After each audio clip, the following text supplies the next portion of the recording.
Welcome back to another episode of Big Six Bants. And of course, the news has just dropped today, a couple of hours ago, that Mo Salah will be staying at Liverpool. Well, at least he's looking to stay at Liverpool. Liverpool have no intentions of selling Mo Salah. And of course, he currently has no intentions to leave the club. Now, this is obviously reported by David Ornstein. I'm just going to get the tweet up ourselves so you guys can actually see it, rather than me kind of just spraying a whole load of nonsense and paraphrases so no one can get at me for, lying about the situation. This is kind of what it looks like, and this is what Ornstein has actually said. Liverpool expect Mo Salah to stay and are planning with him for at least another campaign. 31-year-old has no indication of wanting out, plus his contract will be addressed in due course. The Saudi view is that Salah intends to remain at Liverpool next season, and obviously their hopes of tying down Mo Salah to the Saudi league and making him kind of the face of the league is slowly diminishing. I'm just going to share this tab instead. There's a few more tweets just to talk about his contract situation. Ian Doyle has also reported that Liverpool are expected to address Salah's contract situation once Richard Hughes officially starts, and Arne Slot has been actually appointed. Arne Slot has obviously made it clear that Mo Salah is in his plans as well, and Liverpool are also confident to make sure that he either re-signs some sort of extension anyway. Here's another one here by Ben Jacobs saying Mo Salah, the situation Mo Salah remains. Liverpool are planning with him next season. There's a few more tweets over here, which I'll quickly read out as well.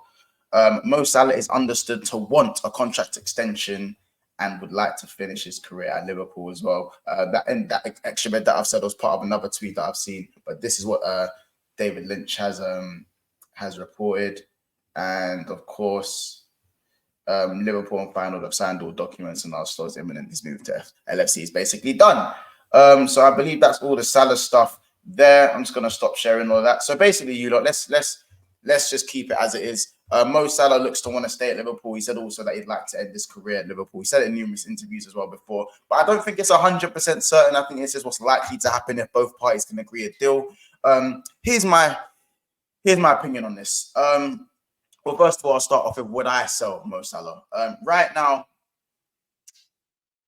just based on what's happened over the last few months with his fitness and whatnot, and him being 31 going on 32, if it was a contract extension of 2 years and we're able to get a decent fee of maybe 60, 70 maybe next year, then I'm one of the ones who would actually keep Mo Salah.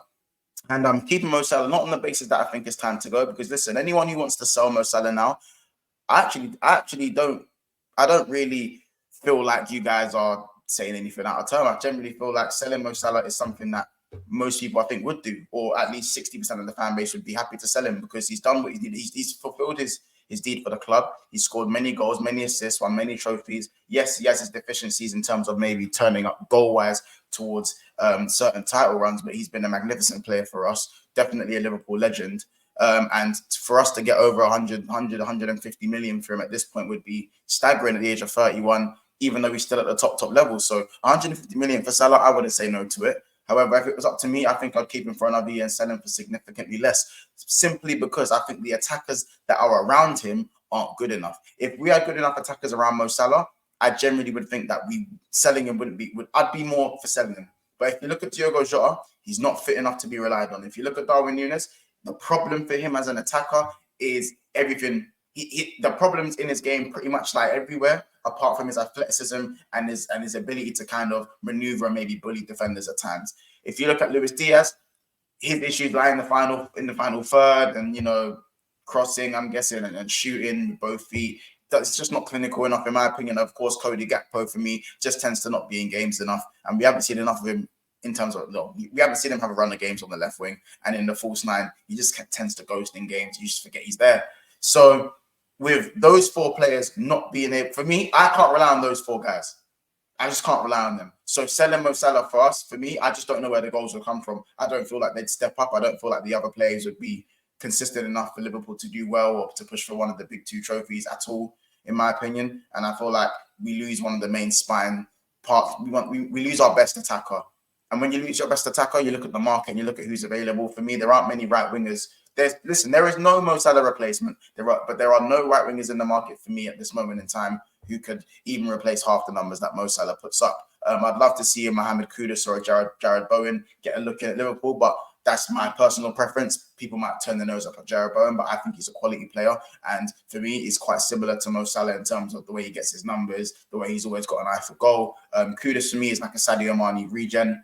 Absolutely love what he can do. If he plays on the right, I generally think he'd cause havoc as well. But Rodrigo, I think, out of Liverpool's range in terms of whether we could sign him or not. So putting all that together, for me, I feel like it is better to stick with Mo Salah, get him fit again. And for me, understandably, I get that he hasn't done well in his last 5 games. I think it's no non-penalty goals and no assists in his last 7 appearances for Liverpool. But this is just a bad vein of form, in my opinion. I don't think he's done. I don't think he's washed. And I think it's actually good news. I know a lot of the fan base has looked at this as a bad thing. Oh, he's had the argument with Klopp. He's not been very good in the title run. We should sell him. But if you look at the course of the season, we wouldn't be where we are without him anyway. We'd be nowhere near.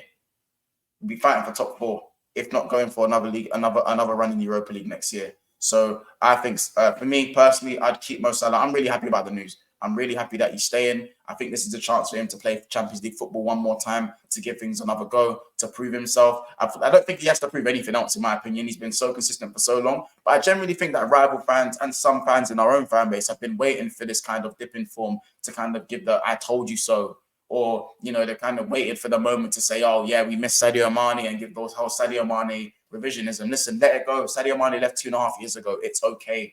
He was a brilliant player for the club as well, but just let it go. You know, that's how you know Mo Salah's been so consistent, because we waited this long to kind of have this kind of opinion on him. But at the end of the day, he does have, like, I have to be fair, and he has had his deficiencies and he hasn't been good recently, and he's deserved to be benched recently. So it is as simple as that, to be honest. But if we could surround him with a few better attackers, because let's be honest, he would have had a lot more assists, and he'd be looked at in a lot of different way if the people he were passing to, if the players he was passing to in the final third were more clinical. I don't think we'd have the same opinion we'd have of Mo Salah this season in certain parts of the season, in my opinion. I just don't think it would be that way. And understandably so, I know he's the top player and he has to score the goals himself, but he's created so many chances for the likes of Nunes and Diaz, and they've just missed so many key opportunities. And I just think he hasn't been helped. Mo hasn't helped himself, but he really hasn't been helped, man. I generally think he has been let down from an attacking standpoint. And everyone has a boiling point, and we are human. No one's bigger than the club, so I don't think things should be boiling over in public. So I get it, but it's just one of those things, I guess. So listen, we're gonna leave it there. Make sure you do smash a like. Let me know how you guys feel about the Mo Salah news. Personally, I'd keep him, and I'm happy to see that he's staying at Liverpool. I just want to see what kind of plans Arne Slot has for him. Is he going to play central? Are we going to have a slightly different role for Salah? More, you know what I'm saying? Is he going to be the central striker and we still go get a right winger? Can't wait. Let me know what kind of role you want to see Mo Salah playing. We're going to be live with Popish a bit later on with Jamie Phillips as well. So we're going to speak more on the Salah situation and the Slot situation. So guys, listen, it's another episode of Big Six Bands. Make sure you do smash the like button. Make sure you do subscribe. As you know, we're going for 9.3. We're only 24 subs away. So guys, leave a comment, hit the like button and let me know. Take care, people, and we'll see you soon.